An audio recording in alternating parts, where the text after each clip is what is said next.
Olá, povo de Deus, sábado, 17 de dezembro de 2022, terceira semana do Advento.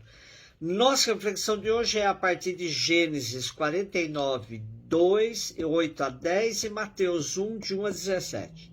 Naqueles dias, Jacó chamou seus filhos e disse: Juntai-vos e ouvi, filhos de Jacó, ouvi, Israel, vosso pai. Judá, teus irmãos te louvarão. Pesará tua mão sobre a nuca de teus inimigos? Se prostrarão de ti os filhos de teu pai. Judá, filhote de leão, subiste, meu filho, da pilhagem. Ele se agacha e se deita como um leão, e como uma leoa. Quem o despertará? O cetro não será tirado de Judá, nem o bastão de comando dentre seus pés, até que venha aquele a quem pertencem e a quem obedecerão os povos. A genealogia indica a raiz de determinada família ou mesmo de um único indivíduo.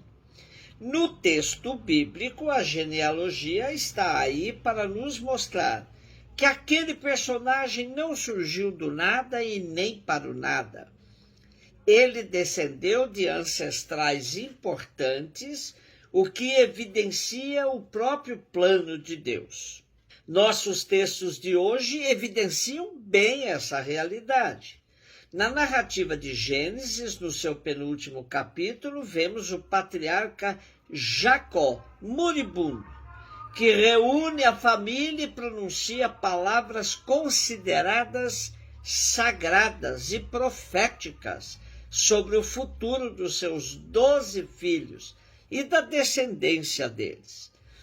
Dentre os 12 filhos de Jacó, Judá vai merecer um destaque, e seus irmãos serão submetidos ao seu poder. Nosso texto de hoje, tal qual uma profecia, exalta a superioridade de Judá entre os seus irmãos por causa de sua força real, semelhante à do leão, e pelo cetro e pela autoridade que exercerá sobre as tribos de Israel e sobre todos os seus inimigos. Trata-se de uma alusão à monarquia davídica, que receberá o cetro do ungido do Senhor, que trará a salvação esperada. Essa profecia irá realizar-se quando o verdadeiro rei anunciado, a quem pertence o cetro, a autoridade e o reino, dominar sobre todos os povos. Este rei ideal e definitivo aparecerá no Messias, de que fala o Apocalipse. Venceu o leão da tribo de Judá. Só ele possui o cetro de Deus, cujo reino não é um domínio, um poder, mas serviço e amor em favor de todos os povos que lhe deverão obediência filial. Mateus 1, de 1 a 17, livro da origem de Jesus Cristo, filho de Davi, filho de Abraão. Abraão gerou Isaque, Isaque gerou Jacó, Jacó gerou Judá e seus irmãos. Judá gerou Farés e Zara, cuja mãe era Tamar. Farés gerou Esrom, Esrom gerou Arã, Arã gerou Aminadab, Aminadab gerou Naasson. Naasson gerou Salmão, Salmão gerou Boaz, cuja mãe era Raabe. Boaz gerou Obed, cuja mãe era Rute. Obed gerou Jessé, Jessé gerou o rei Davi, Davi gerou Salomão, daquela que tinha sido a mulher de Urias.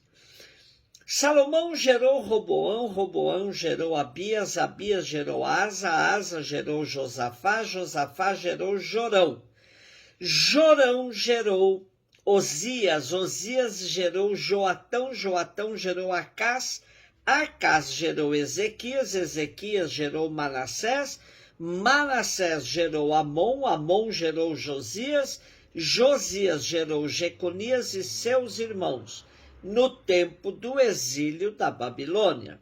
Depois do exílio na Babilônia, Jeconias gerou Salatiel, Salatiel gerou Zorobabel, Zorobabel gerou Abiúde, Abiúde gerou Eliaquim, Eliaquim gerou Azor, Azor gerou Sadoc, Sadoc gerou Aquim, Aquim gerou Eliúde, Eliúde gerou Eleazar, Eleazar gerou Matã, Matã gerou Jacó, Jacó gerou José, o esposo de Maria, da qual nasceu Jesus, que é chamado o Cristo.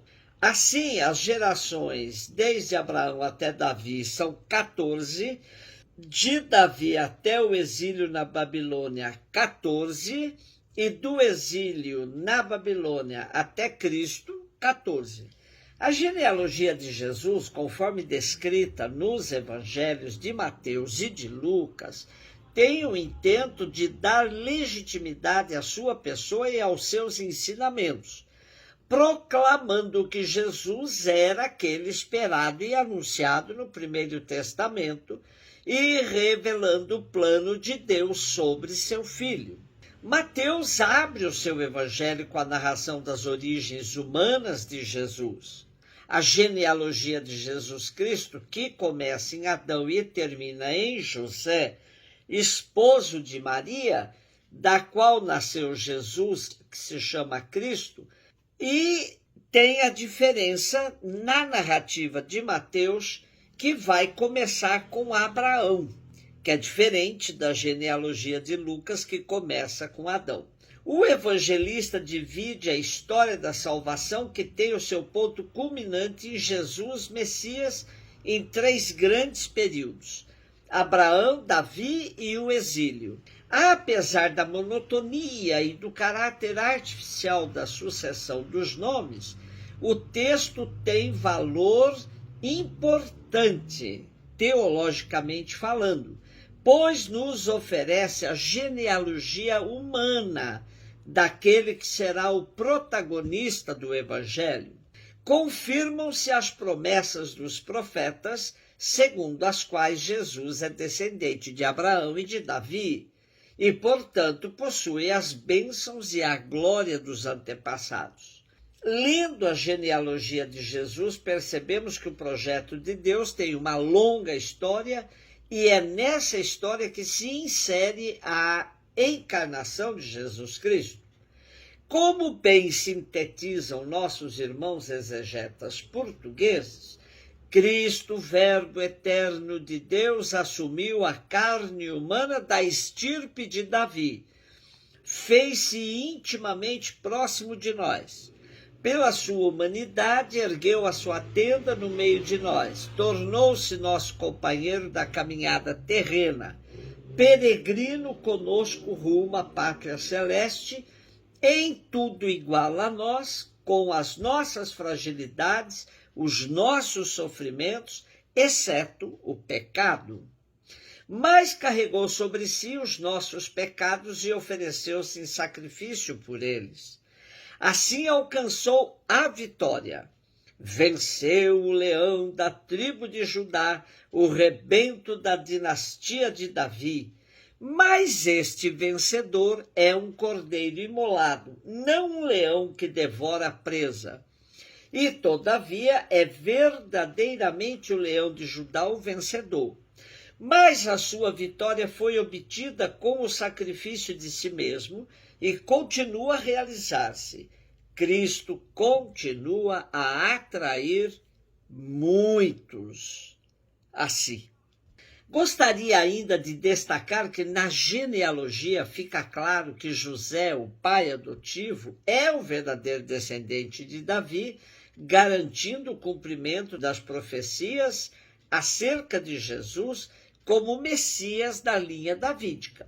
E outro importante destaque está nas referências que Mateus faz a algumas mulheres. Tamar, a mulher forte que fez valer a lei a seu favor, enfrentando o machismo da sua época. Raabe, a prostituta que facilitou a passagem do povo de Deus por Jericó rumo à terra prometida. Rute, a estrangeira que adotou o Deus de Israel e seu povo como seu Deus e seu povo. Bersabeia, que foi mulher de Davi e mãe de Salomão. E Maria, que foi a mãe de Jesus. É muito bom destacar a história dos ancestrais de Jesus, pois nos mostra que o Filho de Deus teve uma família humana tão comum como as nossas.